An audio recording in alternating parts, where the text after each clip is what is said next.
آج کے اس ترقی یافتہ دور میں بایولوجیکل سائنس بھی بہت ترقی کر چکی ہے، لیکن اب بھی اس بارے میں تحقیق جاری ہے کہ زمین پر پانی کیسے آیا۔ کیا زمین پر ہم سے پہلے کوئی مخلوق رہائش پذیر تھی جس نے پانی بنایا، یا اس سب کے پیچھے وجہ کچھ اور ہی ہے؟ ہم جانتے ہیں کہ زمین کا 3/4 حصہ پانی ہے اور اس کا بڑا حصہ سمندری پانی پر مشتمل ہے، جبکہ صرف 3% حصہ صاف پانی پر مشتمل ہے۔ واضح رہے کہ ہم انسانوں کے لیے یہ 3% حصہ ہی پینے کے قابل ہے، لیکن آج ہم اس صاف پانی کا بے دریغ استعمال کر کے اسے ناقابل استعمال بنا رہے ہیں۔ اگر پاکستان میں موجودہ شرح کے مطابق پانی کا استعمال جاری رہا تو ماہرین کے مطابق 2025 تک اس ملک میں صاف پانی میسر نہیں ہوگا اور عوام ایک ایک بوند کو ترس جائے گی۔ بہت سے لوگوں کا یہ کہنا ہے کہ ایک طرف تو سائنسدان کہتے ہیں کہ دنیا کا پانی ازل سے اب تک برابر ہے، اور دوسری طرف پانی ختم ہونے کا ڈر پیدا کیا ہوا ہے۔ اس بات کا آسان سا جواب یہ ہے کہ دنیا میں پانی ازل سے موجود ہے، لیکن ازل میں موجود صاف پانی کے مقابلے میں آج صاف پانی بہت کم ہے۔ ہم سب پانی کا استعمال تو کر رہے ہیں، لیکن بہت کم ہی ایسے لوگ ہیں جو صاف پانی بنانے کے بارے میں سوچ رہے ہوں۔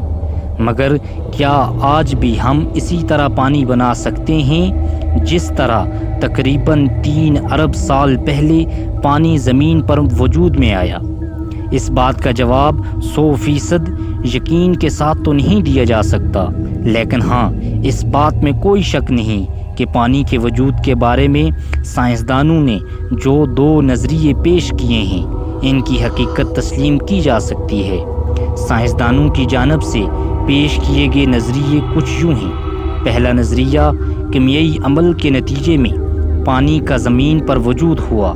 اس پہلے نظریے کے مطابق 3 ارب سال پہلے جب زمین کو وجود میں آئے ہوئے تقریباً 1 ارب سال گزر چکا تھا اور زمین آہستہ آہستہ ٹھنڈی ہو رہی تھی، تو اس پر کیمیائی عمل کے نتیجے میں پانی وجود میں آیا۔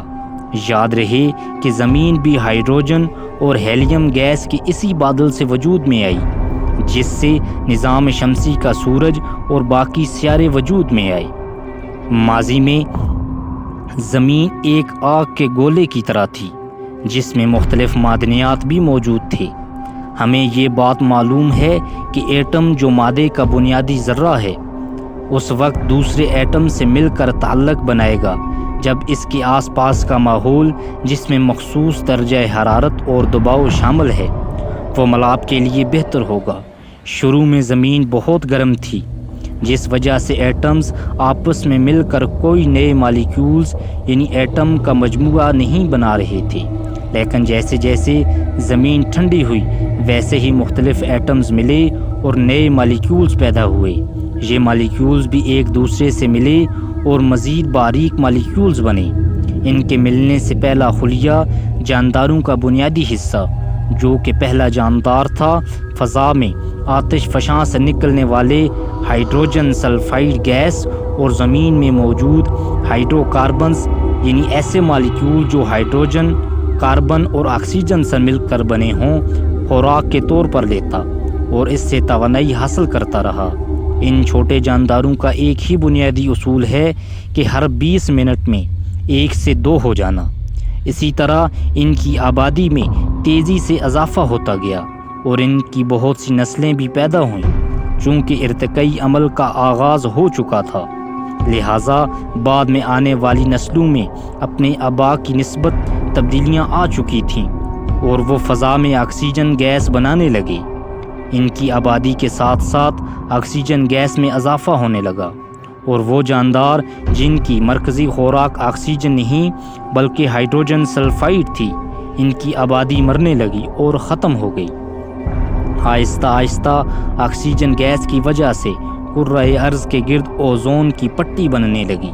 اس کے ساتھ ساتھ ہی آکسیجن مٹی میں موجود دوسری معدنیات سے ملی، اور اس کیمیائی عمل کے نتیجے میں پانی کا مالیکیول جس میں 2 ایٹم ہائیڈروجن اور 1 ایٹم آکسیجن کا ہوتا ہے وجود میں آیا۔ اس عمل کو کیمیائی ریڈکشن کہتے ہیں۔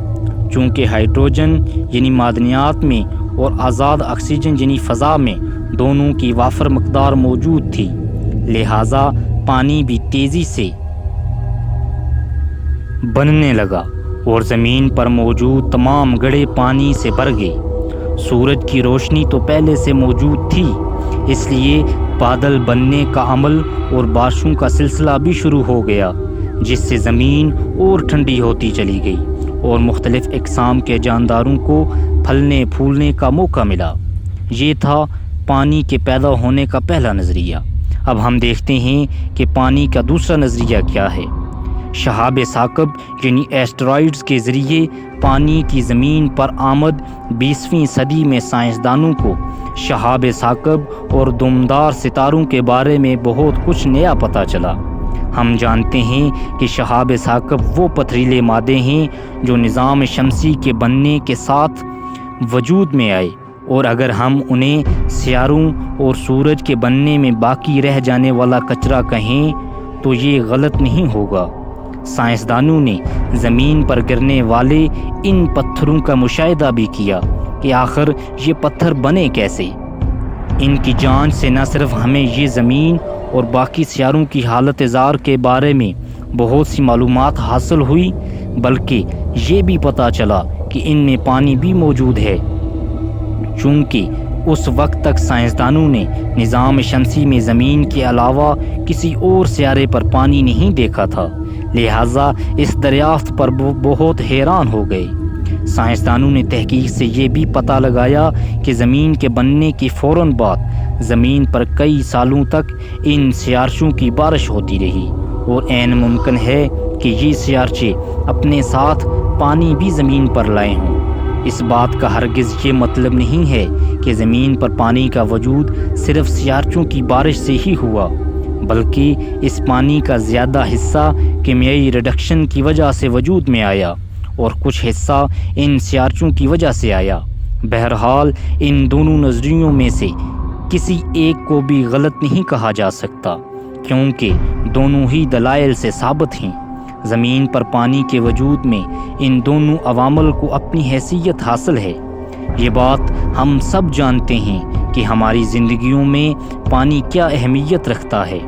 ہم پانی کے بنا زیادہ سے زیادہ 5 دن تک زندہ رہ سکتے ہیں، لہٰذا ہمیں چاہیے کہ صاف پانی کو ضائع ہونے سے بچائیں تاکہ ہم خود بھی سکون میں رہیں اور ہماری آنے والی نسلیں بھی بہترین زندگی گزار سکیں۔ تو دوستو، آپ کو ہماری آج کی یہ ویڈیو کیسی لگی؟ اگر ویڈیو پسند آئے تو ویڈیو کو لائک، شیئر اور چینل کو سبسکرائب کریں۔ آپ نے اپنا قیمتی وقت نکال کر ہماری ویڈیو دیکھی، ہم آپ کا بہت شکریہ ادا کرتے ہیں۔